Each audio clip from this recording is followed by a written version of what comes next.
Hello friends, आप सभी का एनसी सिविल इंजीनियरिंग क्लासेस में स्वागत है।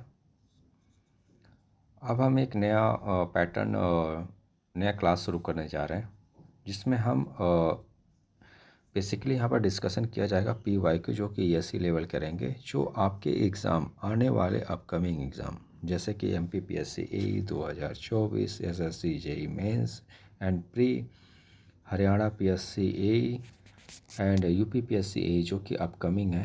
ये तीनों चारों वैकेंसियाँ जो अभी रिसेंट में आने वाली हैं, जो कि अकॉर्डिंग टू दी रिसोर्सेस हमें पता चला है कि ये सारी वैकेंसियाँ आ रही हैं। और आने वाले टाइम में कुछ मंथ के बाद I think Rajasthan PSC AE की भी वैकेंसी आ जाए। इस सारे एग्ज़ामों को देखते हुए हम यहाँ पर एक कोर्स चला रहे हैं, क्लासेस चलेंगी जो कि फ्री क्लासेस रहेंगी, जहाँ पर हम PYQ क्वेश्चंस को डिस्कशन करेंगे और यहीं पे हम अपने पूरी स्टडी करेंगे। और पूरी स्टडी इस क्वेश्चंस इस लेवल के रहेंगे कि हम पूरा ESE लेवल के क्वेश्चंस रहेंगे, और कुछ क्वेश्चंस हमारा SSC JEE लेवल के, और प्लस मतलब जूनियर इंजीनियरिंग लेवल के और AE लेवल, दोनों तरह लेवल के क्वेश्चंस रहेंगे, जिसमें हम सारे क्वेश्चंस को डिस्कशन करते हुए आगे बढ़ते जाएंगे। और हम सारे क्वेश्चंस को एनालिसिस करेंगे, एक्सेप्ट करेंगे, और प्लस साथ में हम रिवीजन करते जाएंगे और सारे क्वेश्चंस की स्टडी करेंगे। आज हम शुरू कर रहे हैं स्टील सब्जेक्ट का पहला टॉपिक, जिसमें हम जनरल क्वेश्चंस रहेंगे, जिसमें जनरल स्टील से रिलेटेड जो भी जनरल क्वेश्चंस जो जनरेट होते हैं, इंट्रोडक्शन के जो क्वेश्चंस आते हैं, जो ये ए में एंड JEE के एग्ज़ाम में, हम उस सारे टॉपिक्स के रिलेटेड हम क्वेश्चंस डिस्कस करेंगे। और ये क्वेश्चंस वैसे रहेंगे जो आने वाले जो एग्ज़ामों के सिलेबस के अकॉर्डिंग ही हम यहाँ पे क्वेश्चंस डिस्कशन करेंगे, ताकि आपका पूरा का पूरा वेटेज इन सारे एग्ज़ामों के अकॉर्डिंग ही हो। और हमारा पूरा फोकस रहेगा कि हम उस सिलेबस के अंदर ही सारे क्वेश्चंस को डिस्कशन करें। ठीक है, चलिए आज हम शुरू करते हैं स्टील सब्जेक्ट का पहला टॉपिक का पहला क्वेश्चंस। ठीक, जिसमें हम क्वेश्चंस पहला जो क्वेश्चंस होगा इसमें हम शुरू करेंगे, जैसे aluminium is being increasing used for structural purpose because. कुछ स्टेटमेंट्स हैं, इसमें 4 स्टेटमेंट्स हैं, जिसमें से हमें ये बताना है कि इसमें सारे स्टेटमेंट में से कौन कौन से स्टेटमेंट्स। एल्युमिनियम एक मेटल होता है जिसका हम कंपैरिजन कर रहे हैं स्टील के साथ। ठीक है, उस स्टील के साथ हम कंपेयर करते हैं तो उसकी जो प्रॉपर्टी है स्टील की और एल्युमिनियम की, दोनों में से दोनों की जो प्रॉपर्टी है उस प्रॉपर्टी को कंपैरिजन करके यहाँ पे 4 स्टेटमेंट्स दे दिए गए हैं। इन स्टेटमेंट्स को ही हम एनालिसिस करते हुए हम यहाँ पे बताएंगे कि कौन कौन से स्टेटमेंट्स इसके सही हैं। पहला ऑप्शंस दिया हुआ है कि it's modulus of elasticity is double that of steel, तो हम आपको यहाँ पे बता दें, ये जो ऑप्शन है पहला ऑप्शन, इसका जो मॉडुलस ऑफ इलास्टिसिटी होती है एल्युमिनियम की,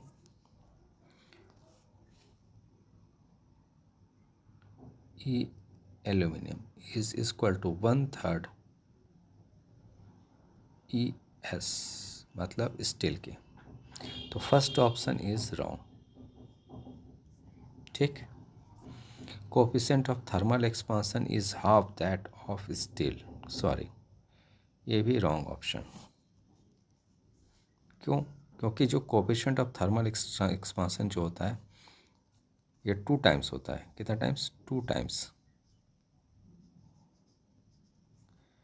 ठीक है, is the 2 times of the steel coefficient of thermal expansion of aluminium.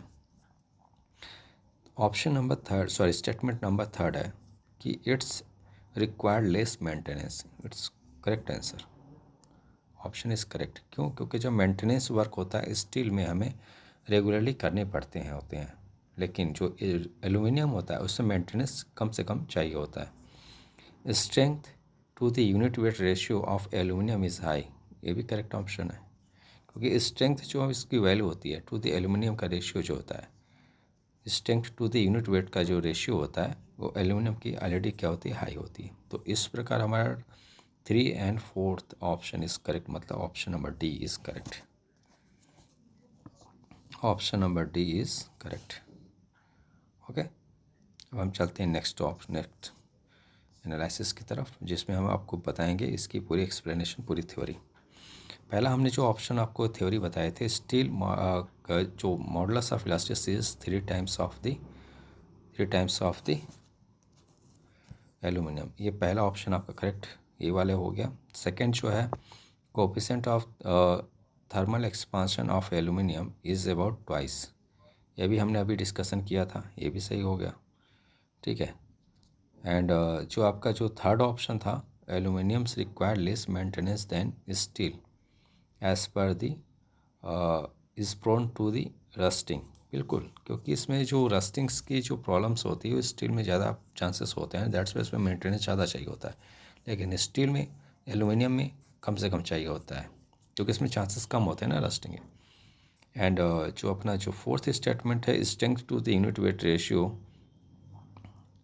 जो ये वाला जो ऑप्शन है आपका, strength to the unit weight ratio is higher than the steel, ये भी ऑप्शन अपना करेक्ट है, दैट्स वाई ये अपना ऑप्शन नंबर डी इसका करेक्ट हो गया। ठीक है।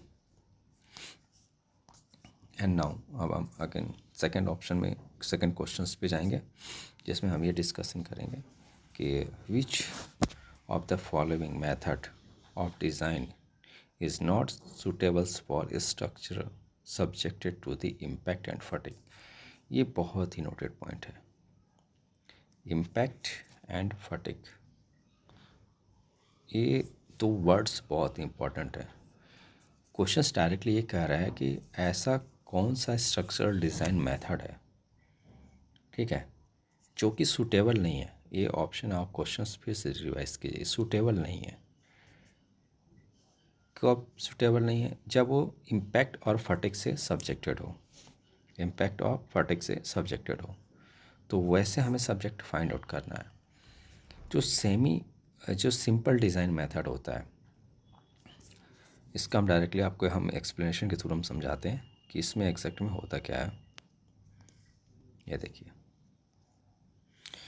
इसमें कह रहा है कि एक्सप्लेनेशन जो IS कोड कहता है 800/1984 के अकॉर्डिंग कि member subjected to the heavy impact and fatigue shall not be designed on the basis of plastic theory.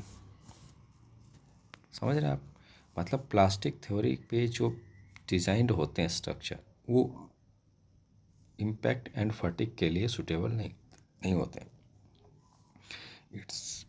It make full edge use material strength beyond the elastic limit, that's mean वो जो strength की जो value होती है, वो पूरी की पूरी स्ट्रेंथ वैल्यू तब गेन करता है जब वो स्ट्रेंथ मतलब वो इलास्टिक लिमिट को जब वो क्रॉस करता है, तब उसने पूरी पूरी स्ट्रेंथ वैल्यू को गेन करता है। दैट्स वाई फटिग एंड जब हमारा इम्पैक्ट लोड एक्ट करता है, तो उस केस में हम प्लास्टिक डिज़ाइन मेथड का यूज़ नहीं करते हैं। समझ में आई बात? तो इस केस में इसका जो ऑप्शन हो जाएगा, option number D is correct. Sorry for that, option number D is correct. ठीक है, plastic design method is not suitable for this जब इम्पैक्ट एंड फटिग से सब्जेक्टेड हो। नाउ नेक्स्ट क्वेश्चन, ये statement ration and reason type का question है, जिसमें हम यहाँ पर डिस्कशन कर रहे हैं। पहला जो स्टेटमेंट्स कह रहा है कि इन द स्ट्रक्चर, रेशन इसका कह रहा है कि in the structure bearing type joint, किस टाइप का जॉइंट है? बियरिंग टाइप का जॉइंट है। Each connection is assume to transmit its proportional share of applied load. कह रहा है कि जब बियरिंग टाइप का जो जॉइंट होता है स्ट्रक्चर में, उसका जो हर एक कनेक्शन होता है, एज्यूम किया जाता है कि वह सेम ट्रांसमिशन ऑफ, मतलब हर एक जो लोड होता है, हर एक कनेक्शन का जो जॉइंट होता है, वो सेम लोड को वियर करता है, सेम लोड को ट्रांसमिट करता है, मतलब लोड को वियर करता है। रीज़न क्या है? Applied load passes through the centroid of the connected group. जैसे बोल रहे हैं कि हमारा मान लीजिए कोई कनेक्शन हमने बनाया, लाइक दिस।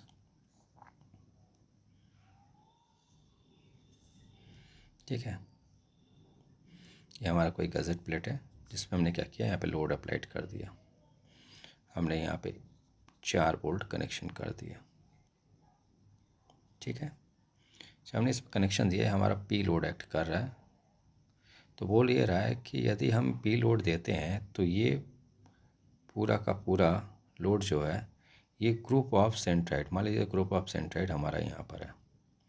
ठीक है, तो ये अपना हर एक डिस्टेंस बराबर इक्वल डिस्टेंस पे रहेगा।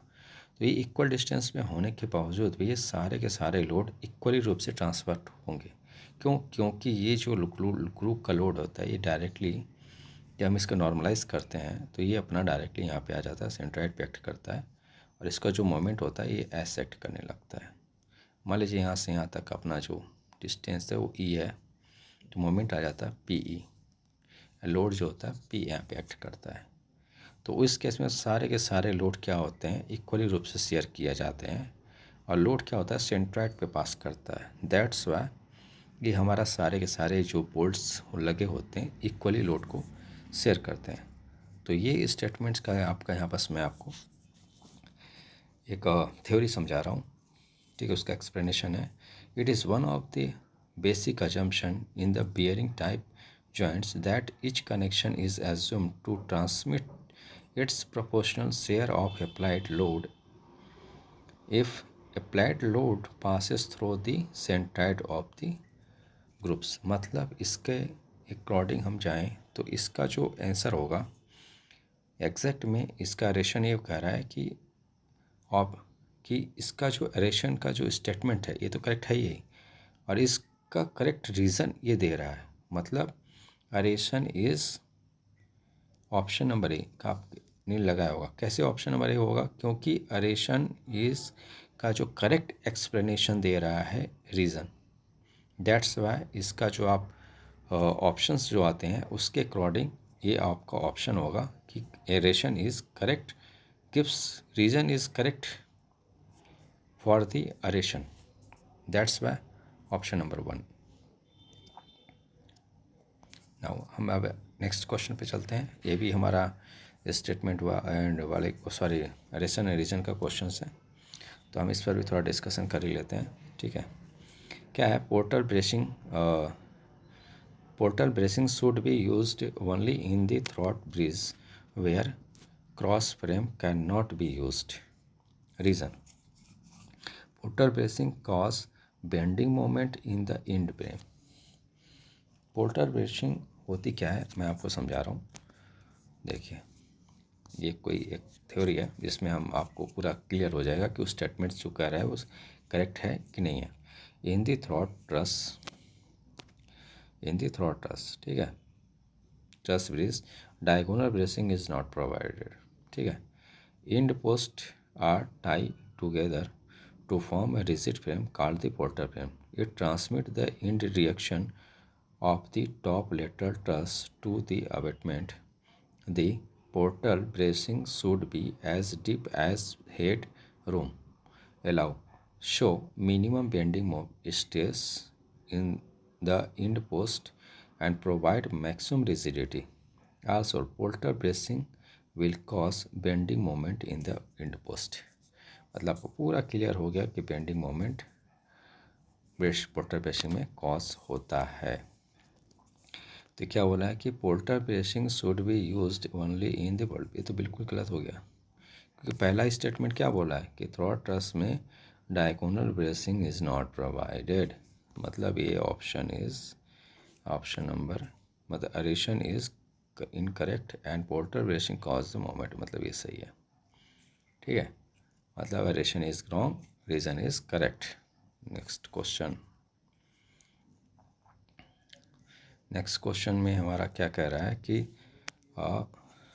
कि ultimate strength of the cold drawn steel wire. मतलब अल्टीमेट स्ट्रेंथ की बात कर रहा है, मतलब सिग्मा यू की बात कर रहा है। अल्टीमेट स्ट्रेंथ जो कोल्ड ड्रॉन वायर होता है इसका जो ग्राफ बनता है उसके अकॉर्डिंग से बोल रहा है कि जब कोल्ड ड्रॉन एक मेथड होता है जिसके द्वारा उसकी यील्डिंग पॉइंट को रिड्यूस किया जाता है।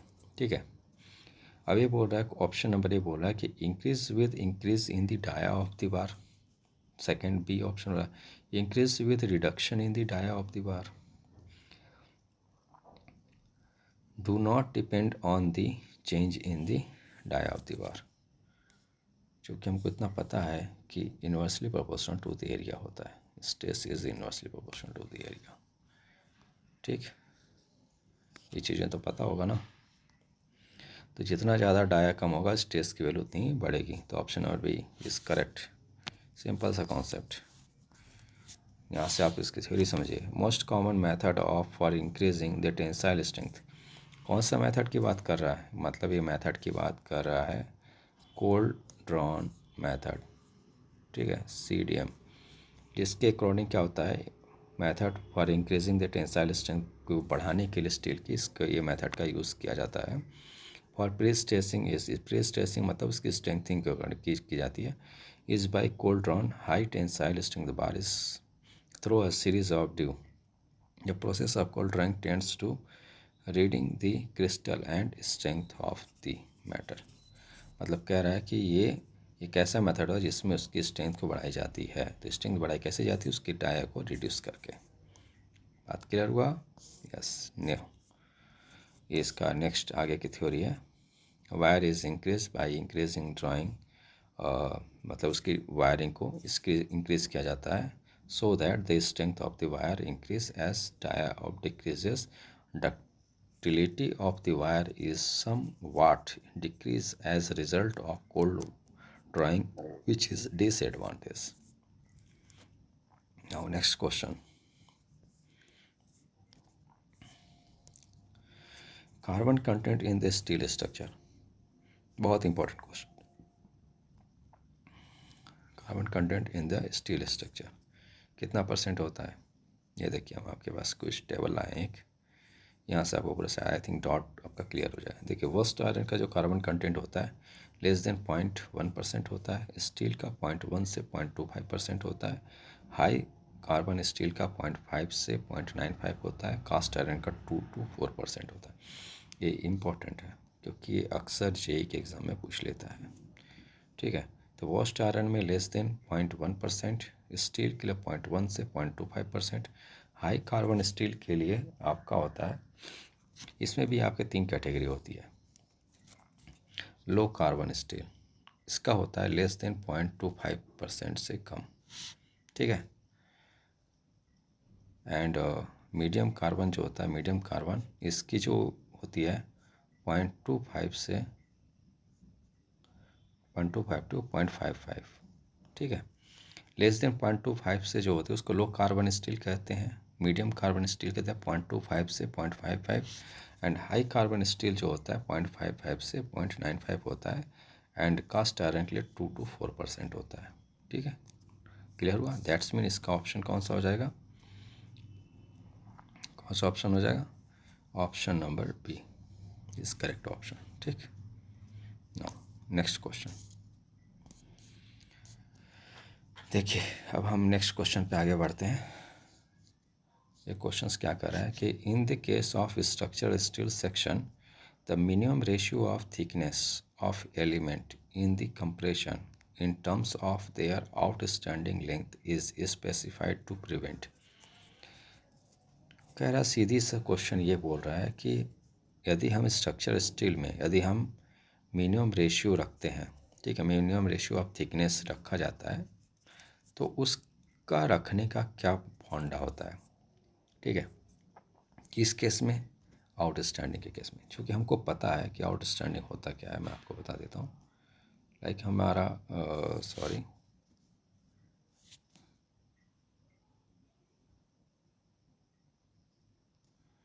मान लीजिए हमारा ये कोई स्टील स्ट्रक्चर का आई सेक्शन चैनल सेक्शन है, कि हम कंप्रेशन मेंबर में यूज़ कर रहे हैं। ये वाला जो पोर्शन होता है ना, this is known as a outstand.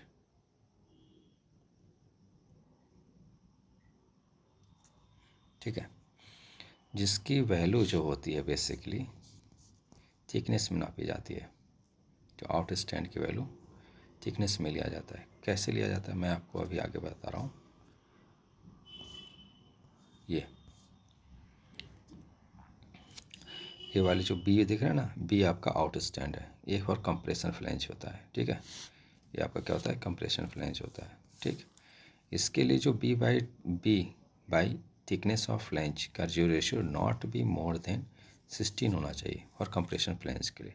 And web कितना होना चाहिए, वेब होना चाहिए depth to the thickness of web is not be more than 50। ये दोनों ही वैलिड होना चाहिए फॉर बकलिंग के केस के लिए। किसके लिए लिखा है ना, to prevent the buckling of the flange plate, ये हमारा मिनिमम थिकनेस का रेशियो का यूज़ किया जाता है। तो ये हमारा outstand to the minimum thickness का रेशियो कौन सी चीज़ों के लिए प्रिवेंट करता है, बकलिंग के लिए प्रिवेंट करता है, ठीक। किस चीज़ के लिए, local buckling. Okay, next question. अब बहुत ही एक और यूनिक क्वेश्चन है जो एग्ज़ाम में आता है, जिस पर हम एक और क्वेश्चन पे डिस्कशन करेंगे कि ये क्या कह रहा है, ठीक है। Moment rotation curve show in the given, कौन सा मोमेंट रोटेशन, जो कि हमारा प्लास्टिक एनालिसिस में क्वेश्चन आता है। तो ये स्टील का इसलिए आता है, इस क्वेश्चन आता तो टॉप क्वेश्चन है बेसिकली ये प्लास्टिक एनालिसिस का, लेकिन ये यहाँ पे इसलिए आया हुआ है, दिया हुआ मैंने, क्योंकि ये क्वेश्चन बेसिकली उसके स्टील के बिहेवियर पर डिपेंड करता है। तो हम आज उसकी प्रॉपर्टी पे डिस्कशन कर रहे हैं क्वेश्चन के, दैट्स वाई हम यहाँ पे इस चीज़ को, ये क्वेश्चन यहाँ पर आया, ठीक है। Moment rotation curve in the given figure, ये कर्व कब बनेगा, ये क्या दिख रहा है, ये लीनियर का नॉन लीनियर कर्व है। तो नॉन लीनियर कर्व का फॉर्मेशन होता है जब पिन जॉइंट का फॉर्मेशन हो जाता है। देखिए, देख रहा है, ये इससे और इससे आप थोड़ा कोरिलेट करिएगा ना। देखिए, इसका एक्सप्लेनेशन है। तो हमारा देखिए, पहला, जब रिजिड जॉइंट का फॉर्मेशन हो जाए, मोमेंट टू द रोटेशन, जब रिजिड जॉइंट का फॉर्मेशन हो जाएगा तो एक कर्व थोड़ा सा लेफ़्ट साइड की तरफ मूव कर जाएगा रिजिड जॉइंट के केस में। वही हमारा जब सेमी रिजिड का जब केस आएगा तो लाइक दिस, देखिए थोड़ा सा सेम एस कर्व का फॉर्मेशन हो रहा है, ठीक है।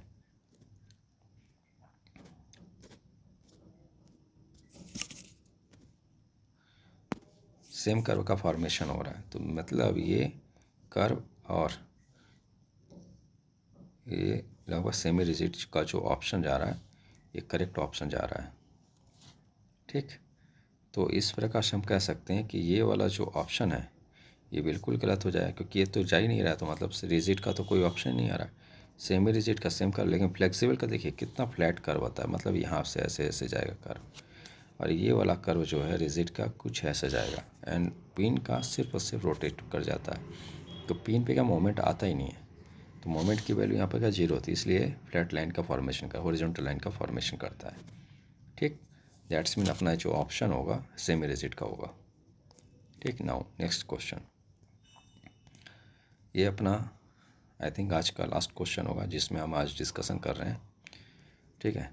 तो हमारा एक क्वेश्चन कह रहा है, क्या कह रहा है कि हमारा जो पॉइंट्स होते हैं, आपने इलास्टिक स्ट्रेस स्ट्रेन कर्व पहले से पढ़ स्टडी करके रखा होगा, तो फिर भी हम यहाँ पर डिस्कशन कर लेते हैं एक बार, जिसमें हमारा ये है कि ये हमारा एक कर्व बनता है माइल्ड स्टील का कर्व, जो हम यूनिवर्सल टेस्टिंग मशीन का जब हम एनालिसिस करते हैं तो उसमें हमारा ये इस टाइप्स का कर्व का फॉर्मेशन होता है।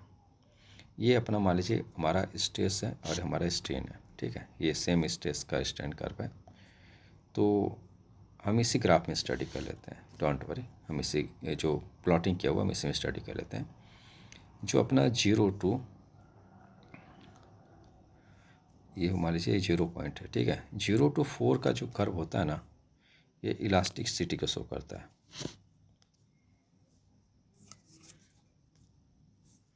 0 to 4 का जो कर्व होता है इलास्टिसिटी को शो करता है, किसको, इलास्टिसिटी को, किसको शो करता है, इलास्टिसिटी को। एंड 1 टू, जो कि हमारा प्रोपोर्शनल लिमिट होता है, 0 to 4 इलास्टिसिटी शो करता है, जो कि हमारे प्रोपोर्शनल लिमिट को बिहेवियर को बताता है। तो मतलब हमारा जो ऑप्शन होगा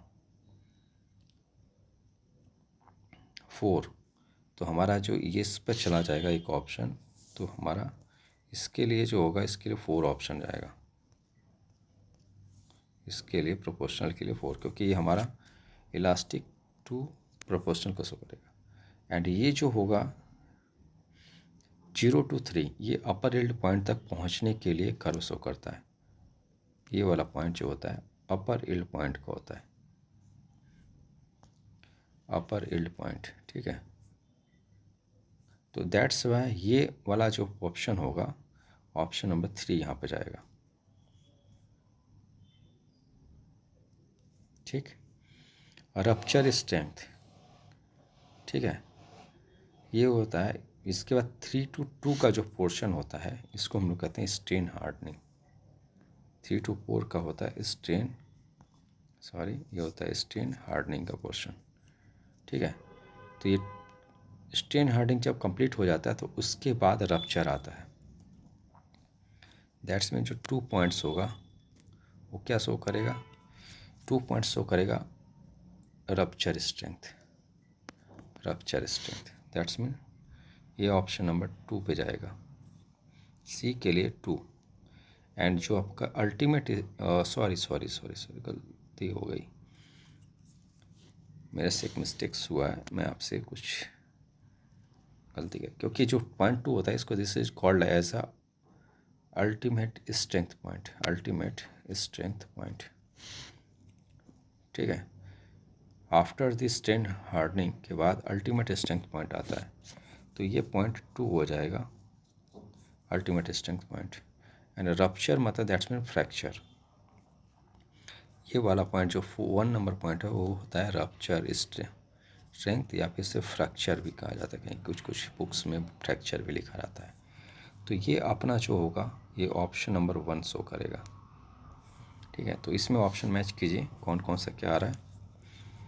पहला का जो ऑप्शन होगा ए का 3, 2 का, बी का 4 एंड